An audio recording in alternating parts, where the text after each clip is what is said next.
Okay, so I'm super excited today to be able to sit down with a caseworker. This is Janna, and she's a caseworker for a local county near us. And this is my friend Melinda, who's also a foster parent. This has been on my heart for a long time because we get a lot of questions and maybe statements, positive and negative statements about caseworkers. And just, I think there's a lot of misunderstanding out there about what a caseworker's role is and what they do. And so that's what this is all about.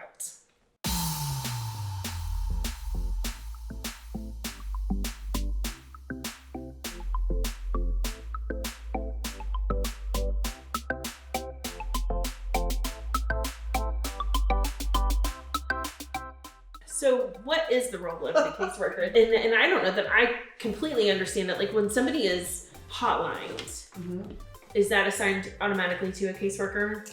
So at least in the department the office I worked in, it was an investigator went. Okay. So that was a different role. And they were just the ones that went in to respond to hotlines and then assess that situation. Then if it was decided that the child was removed from the home or children, then it would be assigned to a caseworker. So that's where someone might meet. In our office, there were investigators, there were alternative care caseworkers, and then we had FCS workers now I've blanked on FCS is Family Centered Services. Okay. Like if they had a hotline and an investigator went to the home, but they determined that they did have some needs, but that maybe they could still stay in the home, but we want to offer services to them to help them with a few things. So then they would be assigned to an FCS worker rather than a caseworker.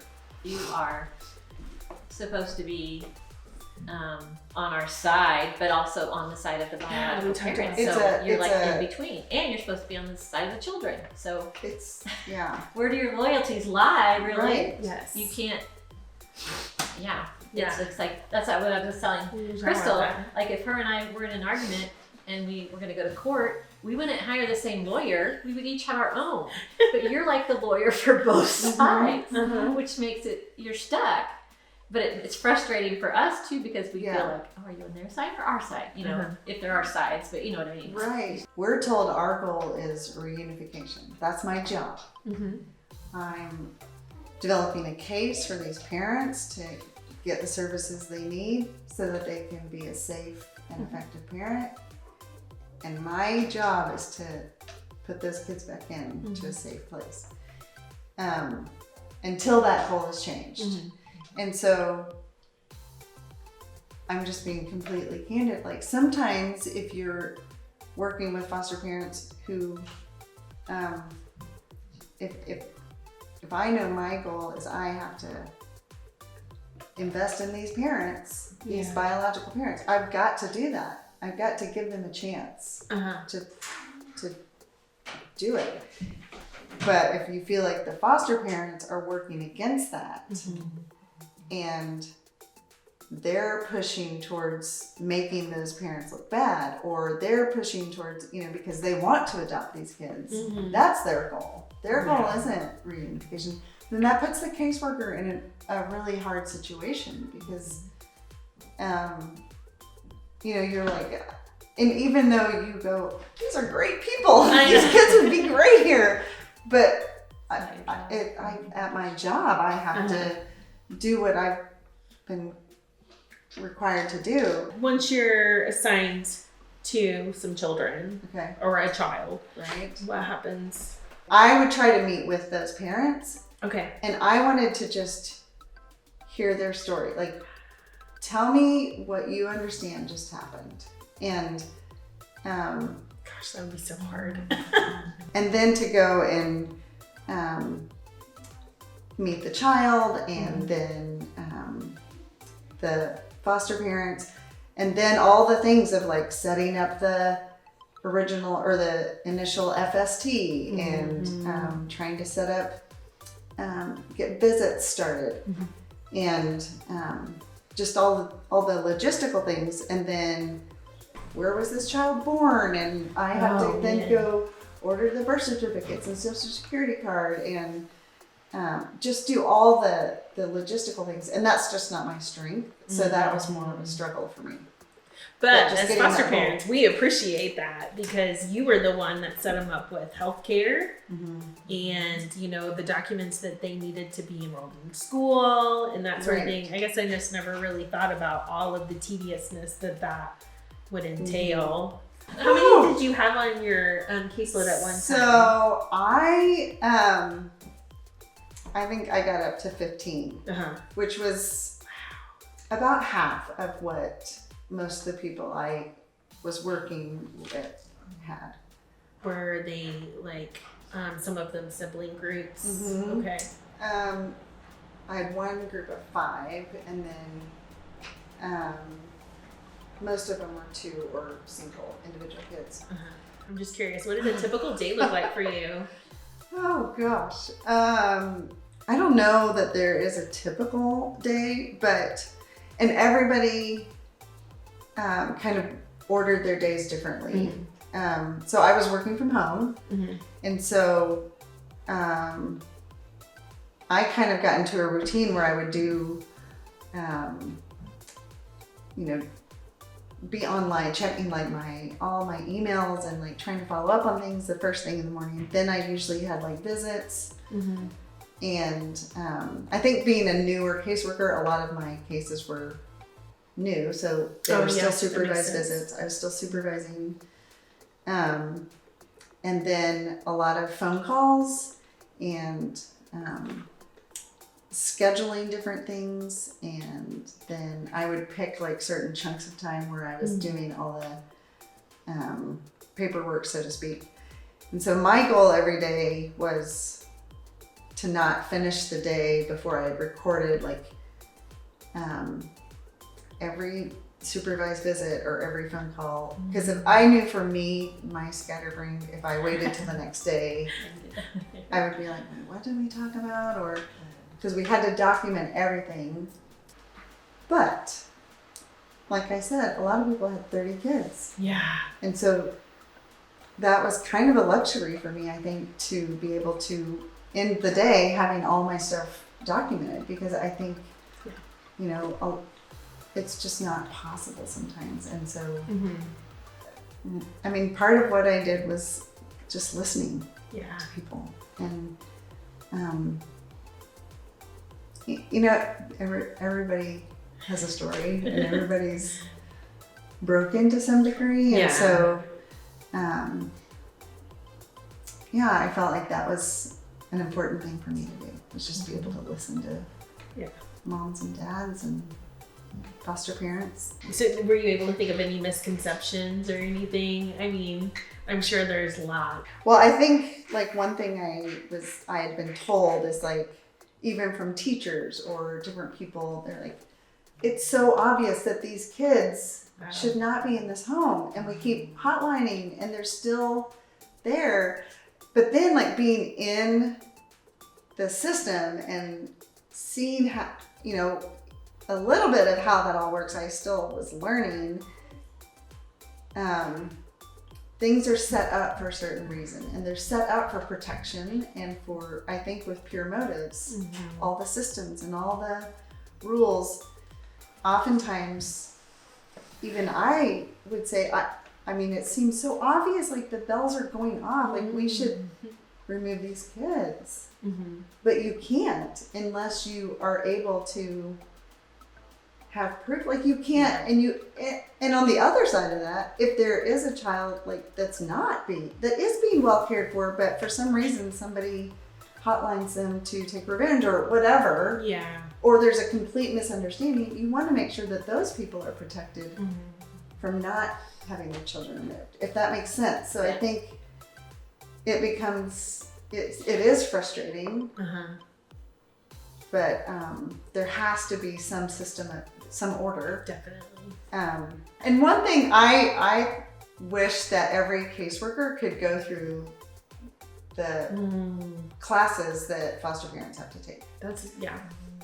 I mean, it's like a, you know, catch-22, because that's ideal, but they always need more caseworkers because there's always kids. And so when you're hired, they need you to jump in. They don't have time for you to do that. But I just think So that's not part of the curriculum that you go through. So I just think that would be so helpful, because I found myself just going, I don't even know, like, I want these foster parents to feel equipped and prepared. Like, this is a big deal. But I don't know what they know or what they don't know. And then I think, and I don't know if this is a misconception, but that caseworkers don't care. And so, where do you think, like, where do you think that kind of comes from? I mean, I get it. Yeah. I get both sides. Because at some point, like, for my heart, I had to have some boundaries. Yeah. Well, and I learned that through experience. So it's like hearing all these stories and knowing all the stuff from all of it. It's like, at some point I thought, I can't. I have to have a little bit of protection around my heart, or I'm just not going to be able to get out of bed in the morning, you know? And so I think everybody probably has to figure out where that balance is for them. We're human, and so some people are going to respond to that, and it's going to come across maybe as a little more harsh or uncaring. I would venture to say, I don't know if this is true, but I would guess that the majority of the people that go into this type of job do care. Yeah. Oh. I don't go into the money. Yeah, I don't think they go I into the don't think money. they do But, either. and so there's something in each of them. But they're also, you know, taking the brunt of a lot of things. And so I think over time you do kind of harden, because you go, I can't let myself feel all of that, or I'm gonna be wrecked. Yeah. You feel like I came in as kind of the bad guy to them, and I kind of felt like a lot of the foster parents felt like I was the bad guy. And then the kids are like, why'd you take me from, I'm sorry, I just want to help people. So it was just like that emotional kind of wobbling around of trying to, I don't know if that makes sense. Yeah, everybody's for side sure. at the same time. Yeah.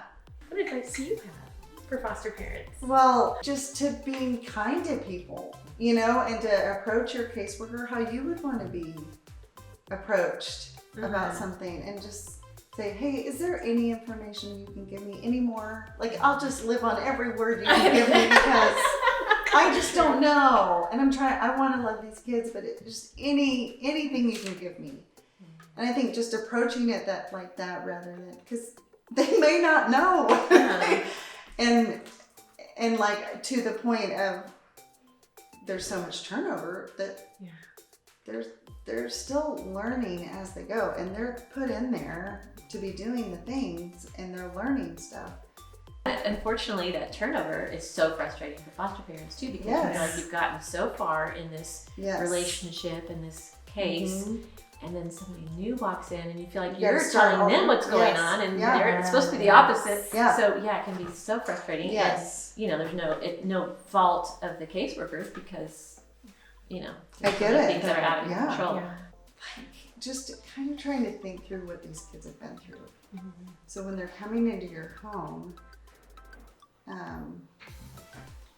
you know, you see all kinds of things, and expectations almost on a foster level, like for foster parents, that their expectation is that this child is going to come and just understand their routine, or Be happy to be there. or always obey and listen well. And they're not. You know, they're broken, and this is traumatic for them. We're asking kids, so do you feel safe? And in my mind, I'm like, how do they know that, like a 5-year-old, a 7-year-old, how do they know that what they were in wasn't safe? Because, it's true. so maybe they were hiding in the closet all the time because of fighting or whatever. that's all they've known. They don't know that that's not normal or not safe. And they still love their parents. And they do. And I remember one foster parent, like, well, I had two different ones just approaching this very differently. How it was really hard to get the child to go to bed in their own bed. And so two sets of foster parents handled it very differently. And, but then in talking to the biological mom, she was very young and they didn't have a lot. And the child always slept with her. Yeah. And so now all of a sudden you're in a safe place. You're in a home where you're supposed to be in a bedroom by yourself, in a bed. That's scary. Yeah. And when I get a case, I would be sent all the information. So I read over everything. So I can become tainted. Like I can become Before you meet them, because all you like, see is what the heck? the What are you words. thinking? Yeah. Like Yeah. and then I go and visit. and it wrecks me, you know, like you see the human side of it, that like they really do love their kids. And oftentimes I think they just have no confidence in who they are. They don't feel valuable, and just hearing the stories of things that they've been through, I'm like, well, no wonder. I mean, my gosh, like you've survived. Part of my mission was just to, even though I could kind of see where some parents may not ever get their kids back, trying to like speak hope to them. Yeah. And in some way create, like, know that, let them know about there's a creator. Yes. And there's that you are valuable. Yes. You know, and that's the point of the foster system. Like I feel like that's like we are here, be we judges, be we foster parents, be we caseworker. We are here to break the cycle. right. You know, and so it's such an important job, So valuable. and we need more people with that goal is break, because that's the only thing, you know. It's the Yeah. Our pastor says, hurt people, yeah.